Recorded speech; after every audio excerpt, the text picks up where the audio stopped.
Hello, and welcome to the Jared Hurst podcast.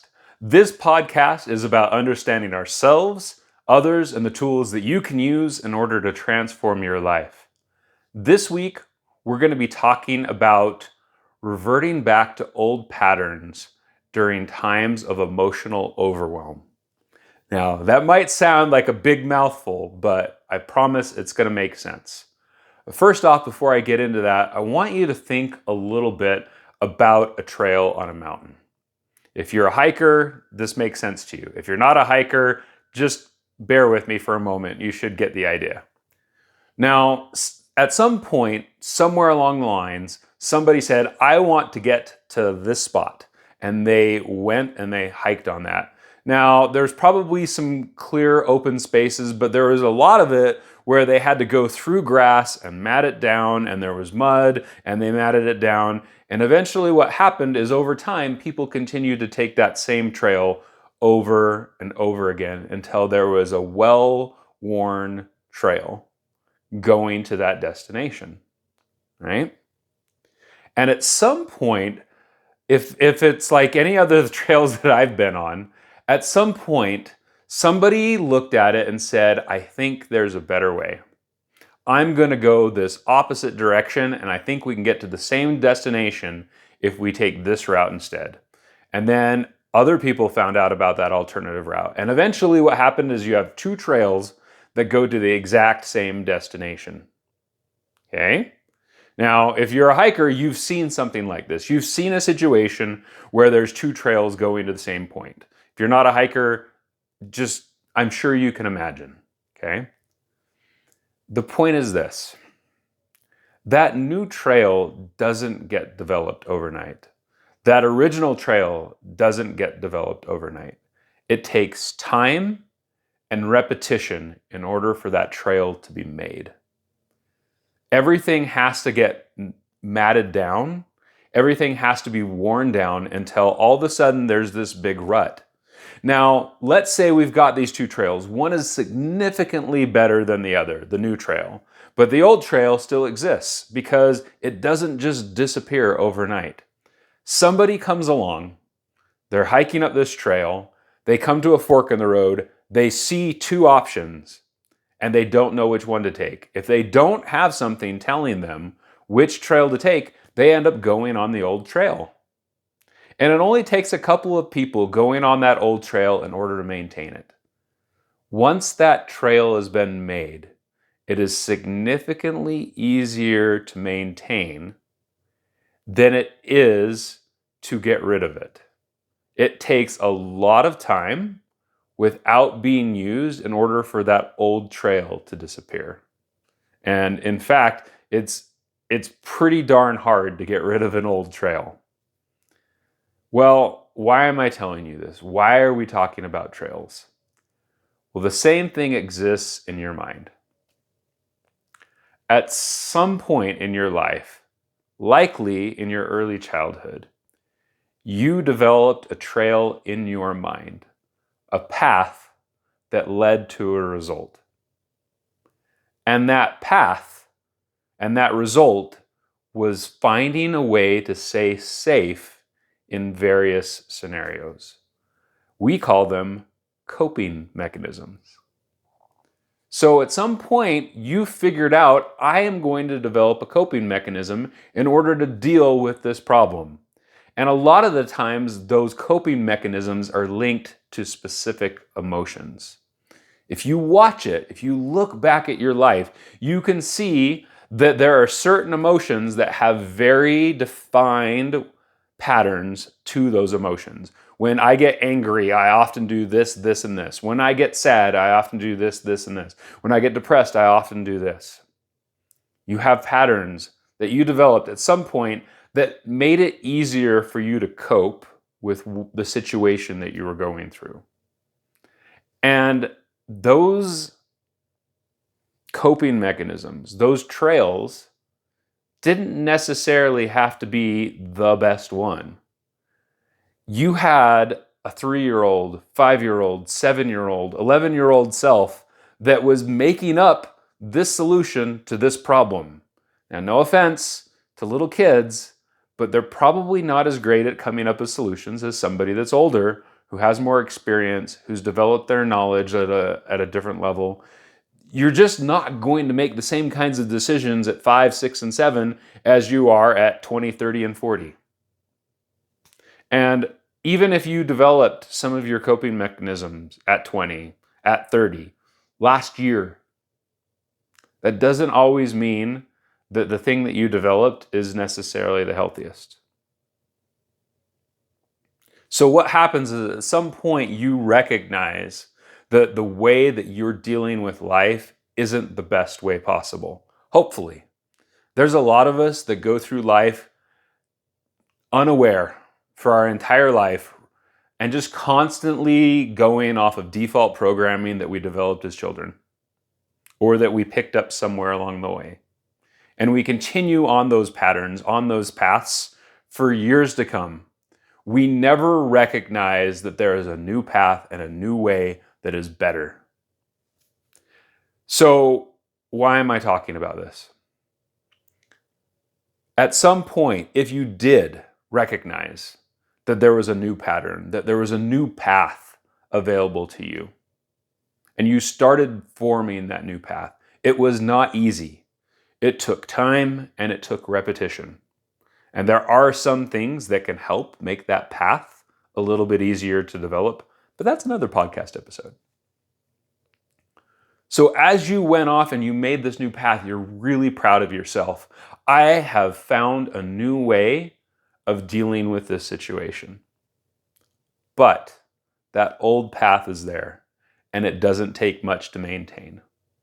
All it takes is a couple of moments here or there where we fall back into an old pattern, and it's really easy for that habit to reform. Or even if you don't reform that habit, we still fall back into it on occasion. So one of the things that I've noticed in life, one of the things that you might notice in life, is that when we are in times of intense emotion, we can fall back into those old patterns. Why? Because it's still there and it's still part of our programming that this is a way to get to safety. When you are angry, but you're at a manageable level of anger, it's easier to remember that you don't want to deal with anger by yelling, screaming, shouting, or whatever your old patterns are. And that the way that I want to deal with this emotion is through conflict resolution, through open communication, through expressing of my emotions in a healthy way. But along comes this moment, and it's so intense, it's so powerful that you don't think about this new path, this new way of dealing with things, and you fall into an old pattern, and all of a sudden you do something that you haven't done in a long time. I had one of those moments recently. It was emotional. It was difficult to swallow. Seeing myself act in a way that isn't who I want to be.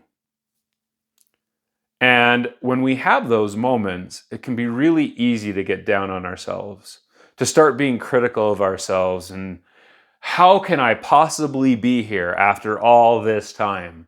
After all this work that I've done on myself, how can I possibly be back in this old pattern? And I think it's important to have empathy for ourselves in that moment and recognize that even if it's been a long time since we've done that path, our mind still remembers. Our mind still says, this is a way for me to deal with this. And when you're in this overwhelmed state where you're at a certain level of anger, grief, sadness, whatever it is that you're dealing with, a lot of the times we don't think and we act on impulse. And that's our subconscious mind. And our subconscious mind remembers that this used to keep me safe in a way. In some level, this is how our mind looks at that situation. That coping mechanism is a way to safety, is a way to accomplish the goal, to reach the destination that I'm going towards. And so all of a sudden you go on autopilot and that old pattern reemerges and you take it.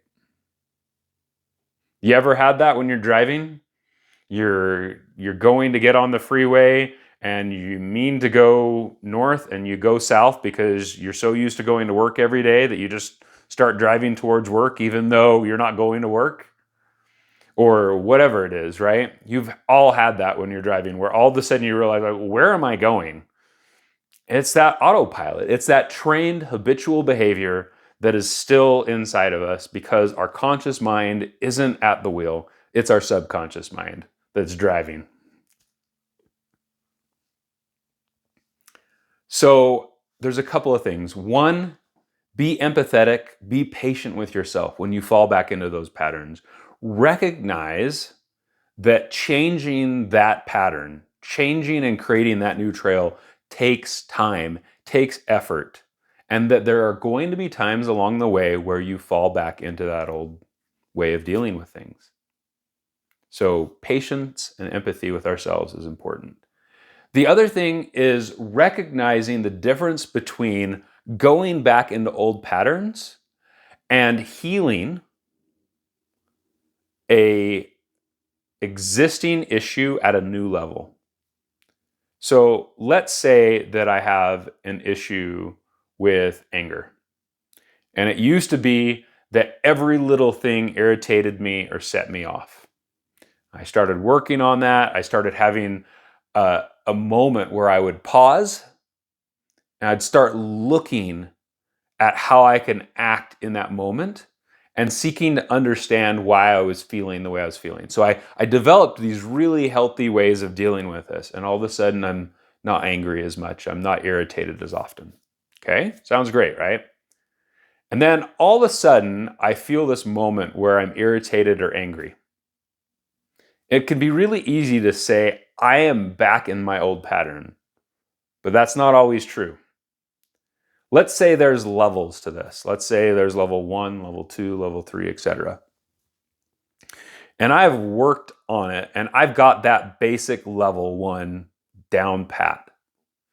And all of a sudden somebody does something that is a higher level of emotion. There's a new skill set involved with processing and dealing with this emotion on this new level. I think it's really obvious. There's a difference between having somebody talk over the top of you and having somebody insult you or threaten you. That's fair to say, right? You can look at that and you can say, okay, somebody interrupted me here. Somebody threatened me here.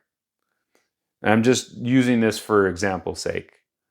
But there's different degrees of that emotion, and there's different levels of healing that come along the way. And so you may reach one level, and then you come back around and you reach it again at a new level. My friend always likes to say that levels, it's like a spiral staircase. We deal with it here, but then we deal with it here, and then we deal with it here, and we're going to keep dealing with it at deeper and deeper levels as we grow. And our ability to cope with that situation expands.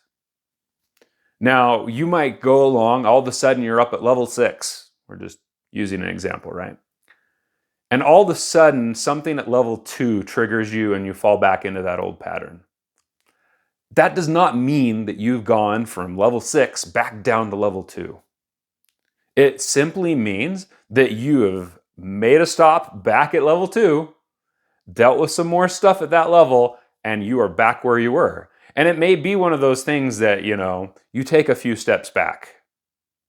You fall back into an old pattern. You start kind of allowing that old coping mechanism to take root. You start walking that old path again because in some ways it's easier. And you start to wear down that trail again. That's okay. There's things in science where they show that once we've done something, it's easier to do it again. If you have worked out at the gym and you've gotten really muscular, and then you don't work out for a long period of time, they've shown that you can get back to your old physique in about 30% of the time it originally took you. Now, it depends on the study you're looking at. Somebody out there might have a study I'm not aware of, but the last study I saw said that you can get back to that same physique in 30% of the time it originally took you. Your body remembers. If you've been overweight and heavy, you're predisposed to putting on weight faster than if you had never been heavy. And there's things with our mind where when we've been somewhere, it is easier to get back there again. In the same way, you can easily fall back into that old pattern. You can more easily fall back into that new pattern. So when you have this moment where you feel like you take a step back, where you start doing things in a way that you used to do them in the past, it's okay. Be compassionate and loving with yourself. Get back up on that horse and take yourself back down that new path. Keep working on ingraining this new way of coping in your mind. And don't let a setback be a permanent thing. Let it be temporary. You have the ability to change your life, but it is not simple because those old habits die hard. Those old ways of coping come back, especially when we're dealing with really intense emotional situations. So when that happens, seek to understand why this was so hard for you and why you fell back into that old pattern. What was it about this situation that pulled you back? That's a new answer and a new level of healing that you're going to unlock as you learn and understand what's going on. Be patient, be compassionate. I know you can do it. I believe in you. Until next time, remember that you are not alone.